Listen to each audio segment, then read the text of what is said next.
लग्नानंतर होईलच प्रेम या मालिकेच्या आजच्या भागात जबरदस्त ट्विस्ट होणार आहेत एकामागे, कारण की पार जो आहे तो पार रम्याला खरं फार मोठं सरप्राईज देणार आहे. म्हणजे रम्यासाठी तो धक्का आहे बरं का. आता तो कोणता धक्का आहे ते तर पुढे कळेलच. आणि इकडे खरं तर जी काही नंदिनी आणि जीवा असतात यांच्या बाबतीत देखील एक पॉझिटिव्ह गोष्ट घडणार असते. आणि जी काही काव्य असते, काव्य देखील बाळाबद्दल आता इथे थोडाफार विचार करायला लागलेली असते. आता आपण सुरुवातीपासून स्टेप बाय स्टेप सर्व काही पाहूया. आता इथे खरं तर जी काही नंदिनी असते ती जीवाला म्हणत, तेव्हा इथे नंदिनी म्हणत असते यातलं एक बोट निवडा बरं.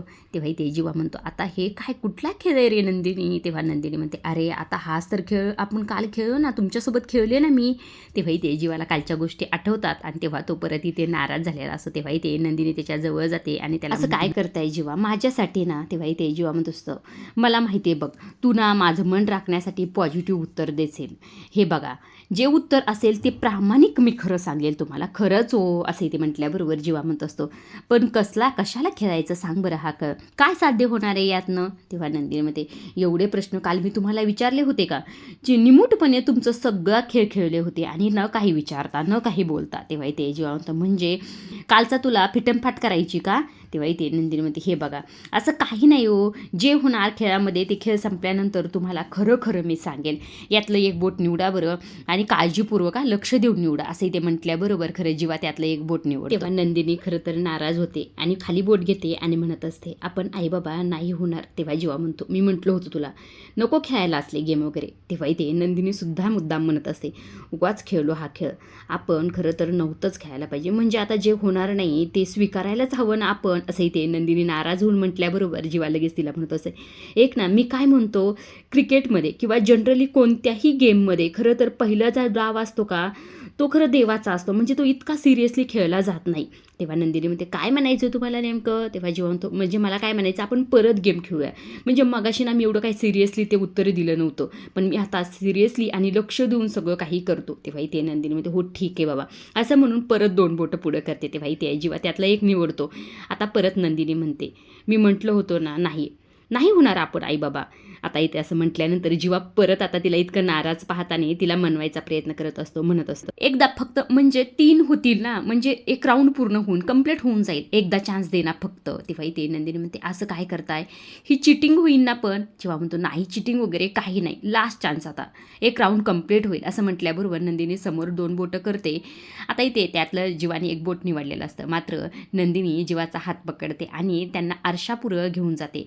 आरशापुढं घेऊन गेल्यानंतर खरं जीवा म्हणत असतं नंदिनी हे काय करतेस तू. तेव्हा इथे नंदिनी म्हणते अहो इकडे या चला, स्वतःला जरा आरशात बघा बरं, बघा जरा स्वतःला आरशात. आपण आई बाबा होऊ शकणार नाहीत अशी 100% खात्री हाच माणूस जरा देत होता ना, नीट बघा जरा. काय जीवा तुम्ही आता खेळात सुद्धा आपण आई बाबा होणार फक्त एवढं ऐकण्यासाठी 2दा तुम्ही प्रयत्न केले, मग तुम्ही खऱ्या आयुष्यात सुद्धा आई बाबा होणार यावर विश्वास का ठेवत नाहीत.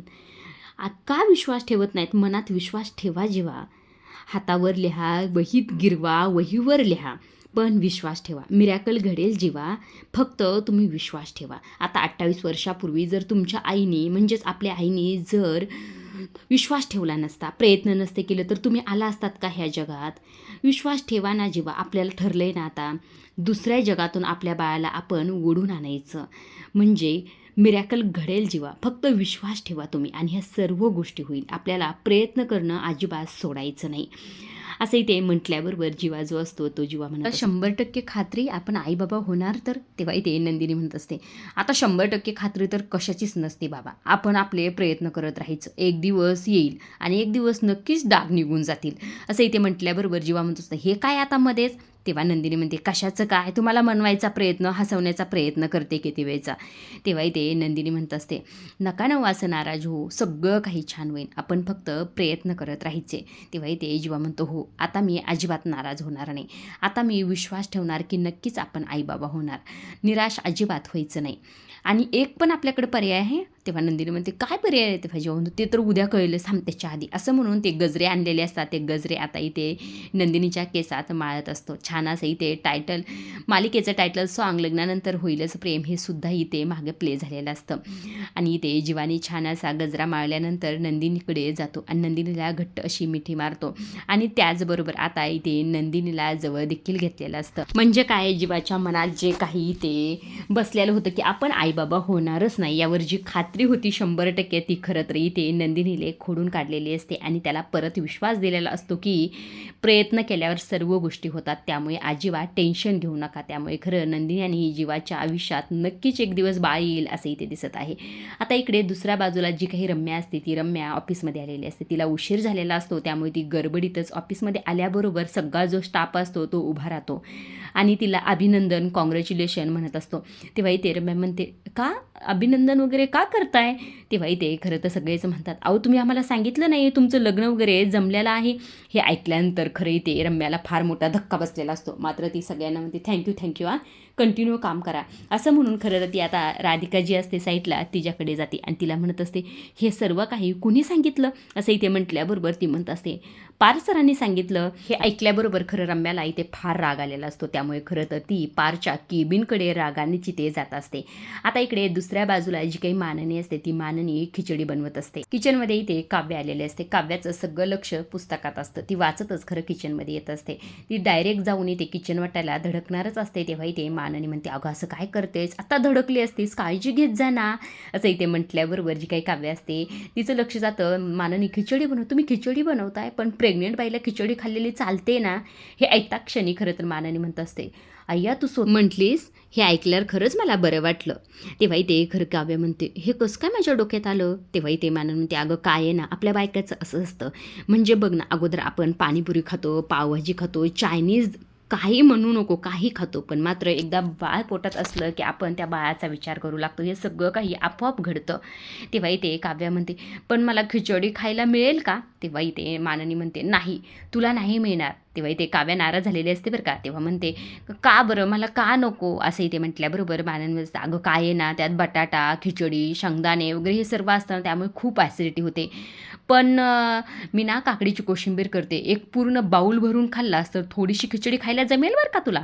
तेव्हा इथे काव्या खुश झालेली असते, हो का, खरंच किती गोड सासू आहात ना तुम्ही असं म्हणून माननीचं कौतुक करत असते. तेव्हा ती काव्या म्हणते, म्हणजे तुम्ही आत्ता खिचडी बनवताय, म्हणजे देशमुख बोक्यांनी ही खिचडी खाल्ली नाही वाटतं असं इथे म्हटल्याबरोबर मानन म्हणते, हो अगं नाही ना, त्याने नाहीच खाल्ली, मी त्याला सकाळीच म्हटलं होतं डब्यात घेऊन जा, पण तो काय म्हटला माहिती आहे तुला, नको मला अजिबात खिचडी वगैरे नको, माझं पोट वगैरे सुटायचं, म्हणजे काव्याचं पोट सुटेल आणि मग माझं पण तसंच पोट सुटेल असं इथे म्हटल्याबरोबर काव्य म्हणत असे, खरंच ह्या देशमुखांचं काय सुरू असतं माहीत नाही, पण मी देशमुखांसाठी ऑफिसमध्ये जाऊ का खिचडी घेऊन? तेव्हा मानव म्हणते, अगं इतक्या उन्हात वगैरे कशाला जाते, नको जाऊ असं इथे म्हटल्याबरोबर काव्य म्हणते, अहो मला आज रिझल्ट आहे आणि माझा क्लास पण तिकडंच आहे, ऑफिस पण जवळच, त्यामुळे मी जाऊ शकते, जरा ऊन उतरल्यावर जाते. तेव्हा इथे मानव म्हणते, अगं पण त्याचा लंच ब्रेक होऊन जाईल तेव्हा असं इथे म्हटल्याबरोबर काव्य म्हणते, जाऊ द्या हो, चहासोबत सुद्धा ते एन्जॉय करू शकतात, इतकी त्यांना आवडते, ऑल टाईम फेवरेट असं इथे म्हटल्याबरोबर मानव म्हणते, हो ठीक आहे बाई, जा तू घेऊन त्याला असं इथे माननी म्हटल्यानंतर जी काही काव्य असते ती काव्य आता इथे ऑफिसमध्ये खिचडी घेऊन येणार असते बरं का. आता इकडे दुसऱ्या बाजूला जी काही रम्या असते, रम्याचा पारा चढलेला असतो पार्थनी ऑफिसमध्ये ही गोष्ट सांगून. तेव्हा ती रागातच इथे पारच्या केबिनमध्ये येते. आल्याबरोबर समोर पाहते तर काय, विजय आणि पार छान असे गप्पा मारत बसलेले असतात. हे पाहून तर तिला आणखी मोठा धक्का बसतो. इथे पारचं आणि त्यांचं बोलणं सुरू असतं की एक दिवस आपण नक्कीच पार्टी वगैरे करूया. तेव्हा इथे विजय म्हणतो, हो माझ्या मित्राचं एक मोठं रेस्टॉरंट आहे, आपण तिथे नक्कीच जाऊया. आता इकडनं रम्या आलेली असते. रम्या रागातच पार्थला म्हणत असते, माझ्याबद्दल आणि विजयबद्दल तू असं म्हणता क्षणी विजयला पाहते आणि शांत होते. तेव्हा विजय तिच्याकडे उठून जातो, कशी आहेस गॉजेस, गुड मॉर्निंग, आणि इतक्या उशीर ऑफिसमध्ये, खरं देशमुखांनी लाडावून ठेवलं तुम्हाला. तेव्हा इथे खरं पार्थ म्हणतो, हो आहेतच देशमुखांच्या लेकी खरं लाडावून ठेवलेल्या, फक्त जरा त्या दिवशी तुमच्यासमोर जे काही आलं ना ते जरा चुकीचं आलं, पण असं काही नाही बरं का, आम्ही फार लाड करतो आमच्या लेकींचे असं इथे पार्थ म्हटल्याबरोबर जी काही रम्या असते ती म्हणत असते, म्हणजे तुमच्या दोघांमधलं पॅचअप झालं का? तेव्हा विजय म्हणतो, काय ना, पारचा समोरून फोन आला. तेव्हा पारसुद्धा म्हणतो, मी म्हटलं जाऊ द्या, रात गई बात गई, हे सगळं काही ठीक आहे, आपल्या ऑफिससमोर जो काही फालुदा मिळतो ना, या म्हटलं छान आपण एन्जॉय करूया फालुदा, मी मागवलाच आहे, आणि काय आहे ना, होणारं जावई येणार म्हटल्यानंतर जंगी स्वागत तर झालंच पाहिजे असं इथे म्हटल्याबरोबर विजय म्हणत असतो, हो ना, मी सकाळी आलो जेव्हा तेव्हा मी चकितच झालो, म्हणजे लोक फुलं बिलं घेऊन उभे राहिले माझ्यासाठी, मला तर काही कळेनाच. तेव्हा इथे जो काही पार्थ असतो तो म्हणत असतो, आता काय आहे ना, ऑफिसच्या लोकांना, स्टाफला फुलं घेऊन उभं करायचं म्हटल्यानंतर त्यांना सांगायलाच पाहिजे ना की देशमुखांचा जावई येणार आहे, मग स्वागत तर झालंच पाहिजे ना असं इथे खरं तर पार्थ म्हटल्याबरोबर आता इथे विजय म्हणत असतं, आता मी इथं आलोयच ना, तर एक गोष्ट मागू का तुम्हाला? आता लंच ब्रेकला खरं तर 1 तासासाठी मी लंचला या मॅडमला घेऊन जाऊ का चोरून? असं इथे म्हटल्याबरोबर पार्थ म्हणतो, चोरून वगैरे कशाला, सगळ्यासमोर घेऊन जा की, आता रम्या तुमचीच आहे. असं इथे म्हटल्याबरोबर रम्या रागतच पार्थकडे बघते. हो ना रम्या? असं इथे खरं रम्याला विचारल्यानंतर विजय म्हणतो असं, हो ठीक आहे, मी आता छान अशा रेस्टॉरंटमध्ये बुक करून येतोच. असं म्हणून तो तिथनं बाजूला निघून जातो. आता जी काही रम्या असते ती पार्थकडे येते. हे काय पार्थ? तेव्हा इथे पार्थ म्हणतोय, काय झालं म्हणजे? विजयबरोबर माझं पॅचअप झालं हे तुला आवडलं नाही का? असं इथे म्हटल्याबरोबर रम्या म्हणतो, असं नाही, पण खरं तर त्यासोबत पॅचअप करायचं होतं, तू त्याच्या ऑफिसमध्ये जायचं ना, त्याला इथं बोलवायची काय गरज होती आणि सगळ्यांना हे सांगायची काय गरज? आता खरं तर आमच्या नात्याबद्दल मला कुणालाही सांगायचं नव्हतं, पर्सनल होतं ते. असं इथे म्हटल्याबरोबर पार्थ म्हणतो, अगं रम्या, मी सहज सांगितलं आणि माझं इंटेन्शन अजिबात वाईट वगैरे नव्हता, असंही सांग तुला. तू असं म्हणतेस ना की आनंद पर्सनल नसावा आणि आनंद वाटल्यानंतर तो आणखी वाढतो. आता तू नाही का माझ्याबद्दल आणि काव्याबद्दल न्यूज सगळ्यांना ऑफिसमध्ये शेअर केलीस? असं इथे म्हटल्याबरोबर रम्या थोडी शांत झालेली असते. तेव्हा इथे पार्थ जो असतो तो पार्थ आणखी एक मोठा बॉम्ब फोडतो. विजयबरोबर मी पॅचअप केलेलं तुला आवडलं नाही का रम्या? काय म्हणतोय रम्या? तू विजयसोबत नक्की आहेस ना, मनापासून आहेस ना? असंही ते विचारल्याबरोबर रम्याचा तर खरं चेहरा बघण्यासारखा झालेला असतो. आता इकडे दुसऱ्या बाजूला खरं नंदिनी आणि जे काही जीवा असतात ते हॉस्पिटलमधून घरी आलेले असतात. तेव्हा माननी त्यांच्यासाठी पाणी देते आणि जीवाला विचारत असतात, काय रे, काय म्हणाले डॉक्टर? तेव्हा जीवा म्हणतो, नाही नाही, डॉक्टर नाही भेटले आम्हाला, म्हणजे पारदादाने त्यांना सगळं सांगून ठेवलं होतं ना, म्हणून आम्हाला डायरेक्ट गेल्यावर त्यांनी लगेच आत बोलवलं आणि खऱ्या सर्व टेस्ट वगैरे ते पण त्यांना सांगितल्या होत्या, त्या देखील करून घेतले. आता बघूया उद्या काय रिपोर्ट येतात. तर असंही ते जीवाने म्हटलेलं असतं. आता नंदिनी थोडी थकलेली दिसते, त्यामुळे माननी म्हणते, अगं थकलीस का गं? तेव्हा नंदिनी म्हणते, हो ना, जरा थकली. तेव्हा इथे जीवा म्हणत असतो, का नाही थकणार? अगं आमचे 108 उपवास आहेत, मग आता दमणार नाही तर काय करणार सांग बरं? असं अनवाणी चालून असे उपवास धरून कुठं बाळ होत असतं का? तू तरी सांग. असं इथे म्हटल्याबरोबर आता इथे नंदिनी असते. नंदिनी म्हणते, चला मी जाऊन वरती आराम करते. तेव्हा जीवा म्हणतो, आरामच कर बरं का. आता इथे नंदिनीवर गेल्यानंतर जी काही माननी असते ती आता इथे जीवाला एक फटका देते. काय रे, असं काय करतो रे? का सारखं उगाच तिला छेडत असतो, का बोलत असतो? असं इथे म्हटल्याबरोबर जीवा म्हणत असतो, बघितलंस ना तिची अवस्था, बघतेस ना तू, तू तरी तिला समजावून सांग. तेव्हा इथे माननी म्हणत असते, असू दे रे, हे बघ जीवा, तुझी काळजी वगैरे सगळं काही मला कळतंय, पण तुला सांगू का, नंदिनी जो विश्वास तिचा आहे ना, ती श्रद्धा आहे, त्याला छेडू नकोस रे.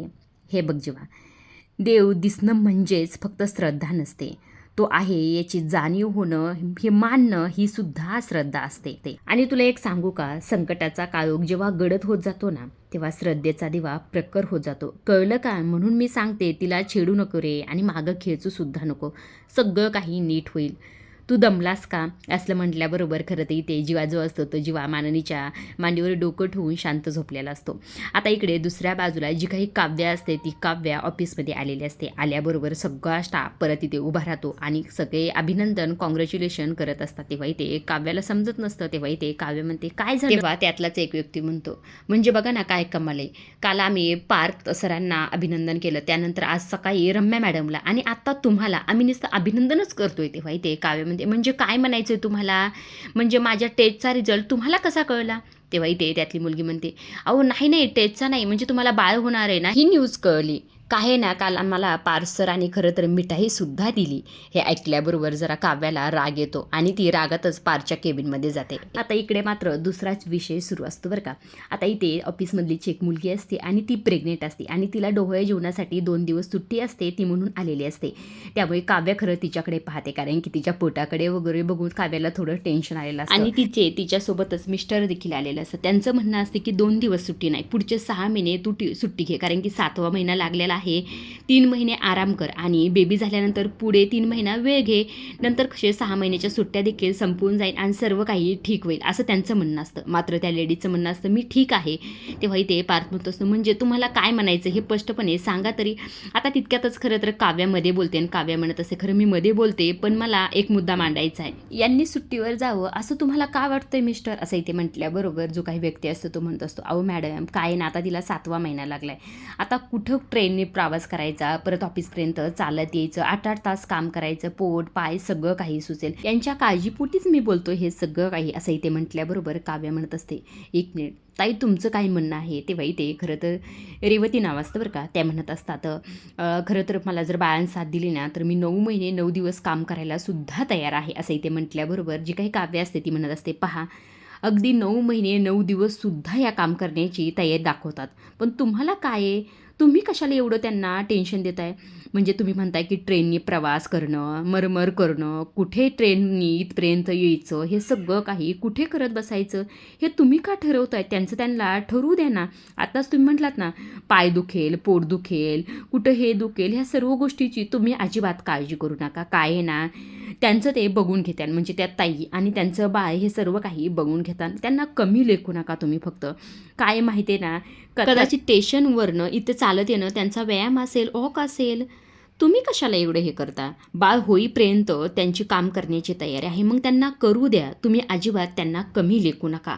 असंही ते खरं काव्याने म्हटल्याबरोबर ती ते त्या रेवतीताईला म्हणत असे, रेवतीताई तुम्ही बिनधास्त काम करा, अजिबात टेन्शन घेऊ नका आणि काही मदत लागलीच तर नक्कीच सांगा. असंही ते म्हटल्यानंतर जो काही पार्थ असतो तो देखील म्हणतो, खरं तर तुम्हाला गाडी वगैरे लागली ना हॉस्पिटलमध्ये जाण्यासाठी त्याचीसुद्धा मी व्यवस्था करून ठेवतो, तुम्ही काळजी करून. पार्थचं हे बोलणं ऐकल्यानंतर खरं रेवतीताईला फार बरं वाटलेलं असतं बरं का. आता ते दोघेही तिथून निघून गेलेले असतात. आता इथे काव्याने असं बोलल्यानंतर पार्थ फार खुश झालेला असतो. पार्थ लगेच लगबगीने काव्याच्या शेजारी येऊन बसतो. काव्यासाठी टाळ्या वगैरे वाजवतो. वा वा काव्या, खरंच कमाल आहे तुमची. तेव्हा इथे काव्या म्हणते, टाळ्या वगैरे कशाला एवढ्या.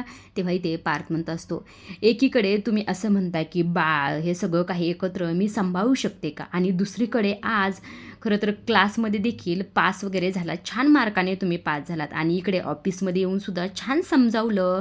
असंही ते म्हटल्याबरोबर काव्यामध्ये तुम्हाला कोणी सांगितलं टेचं. तेव्हा इथे पार्थ म्हणतो, मला आईने फोन करून सगळं काही सांगितलं, पण मला मगाचं तुमचं वाक्य फार आवडलं ना, म्हणजे आम्ही करिअर सांभाळू शकतो, आमचा संसार सांभाळू शकतो, बाळ सांभाळू शकतो, सर्व काही सांभाळू शकतो. काव्या तुम्ही हे स्वतःच्या मनाला सुद्धा समजावून सांगा की, असंही ते पार्थनी खरं काव्याला म्हटलेलं असतं. आता इकडे दुसऱ्या बाजूला घरी सगळेजण जमा झालेले असतात आणि इकडे ताव मारलेला असतो जीवा आणि पार्थनी खिचडीवर. तेव्हा माननी म्हणते, अरे काय चाललंय, हळू खा की जरा, असं काय खाताय. तेव्हा इथे खरं पार्थला माननी म्हणते, तुला ऑफिसमध्ये काव्या घेऊन आलती ना, मग आता परत कशाला खातोस. तेव्हा पार्थ म्हणतो, अरे ह्याला खाताने पाहितलं ना, मग मला पण खावं असं वाटलं, आणि मला अशी खिचडी फार आवडते ना. तेव्हा नंदिनी म्हणते, खरंच देशपांडेच्या बॉईजला काय आवडेल सांगता येणार नाहीये. तेव्हा माननी म्हणते, हो अगदी खरे बघतो. तेव्हा जीवा म्हणतो, काय आवडतो म्हणजे, मला तू आवडत नाही का. तेव्हा नंदिनी म्हणते, असं काय करताय हो, काही पण बोलता तुम्ही, असंही ते नंदिनी म्हटलेले असते. तेव्हा इथे नंदिनी म्हणते, आपण वाट तरी कशाची बघतोय नेमकं. तेव्हा पार्थ म्हणतो, सरप्राईजची. तुमची सरप्राईज तरी कधी येणार आहे. असंही ते काव्याने म्हटल्याबरोबर जी काही मारणी असते ती म्हणत असते, तुमचं सरप्राईज येईल, मात्र आमचे विक्रम साहेब काय येणार नाहीत. मी आत्ताच त्यांना फोनवर बोलले, त्यांना म्हटले की खरं तर तुम्ही जिथं आता आहेत का तिथेच खरं तर राहा, म्हणजे डायरेक्ट पार्थ आणि काव्याचं बाळ होईल का तेव्हा घरी या. असं ते म्हटल्याबरोबर पार्थ म्हणतो, नेमकं कुठे तुमचे एव्हरग्रीन मिस्टर. असं म्हटल्याबरोबर मॅडम, अरे नागपूरला मिटिंगला गेलेत आणि तिथून मित्राला घेऊन ताडोबाला गेलेत. तेव्हा इथे पार्थ म्हणतो, ताडोबाला डायरेक्ट. तेव्हा इथे मान, बघ ना उन्हात आणायचं कशाला जायचं उगाच. तेव्हा जीवा मस्करीतच म्हणतो, हो कशाला जायचं, त्यांनी इथे एवढी मोठी घरात वाघीण आहे आणि तिथं वाघ बघायला जायची गरज होती का. असं इथे म्हटल्याबरोबर इथे पार्थ देखील चिडवतो. तेव्हा मॅडम ते मेल्यानो गब्बा सारे काय चाललंय तुमचं. तितक्यातच खरं ते इथे पार्थचा मोबाईल वाजलेला असतो, फोन आलेला असतो. तेव्हा इथे पार्थ फोन उचलतो आणि पार्थचं सरप्राईज खरी इथे आता घरातले सगळेच म्हणत असत, नेमकं सरप्राईज आहे तरी काय. आजच्या भागात तर ही सरप्राईज दिलेलं नाही बरं का. आता पुढच्या भागात नक्कीच आपल्याला ते सरप्राईज कळणार आहे. आजच्या पुरतं एवढंच. अशा डेली मालिकेचे अपडेट जर तुम्हाला जाणून घ्यायला आवडत असतील तर आपल्या चॅनलला जरूर सबस्क्राईब करा, आणि आपल्या चॅनलवर खरे रिव्ह्यू तुम्हाला पाहायला मिळणार आहे. त्यामुळे खरं पूर्ण एपिसोड पाहायला देखील अजिबातच विसरू नका. तोपर्यंत पाहत राहा, लग्नानंतर होईलच प्रेम. धन्यवाद.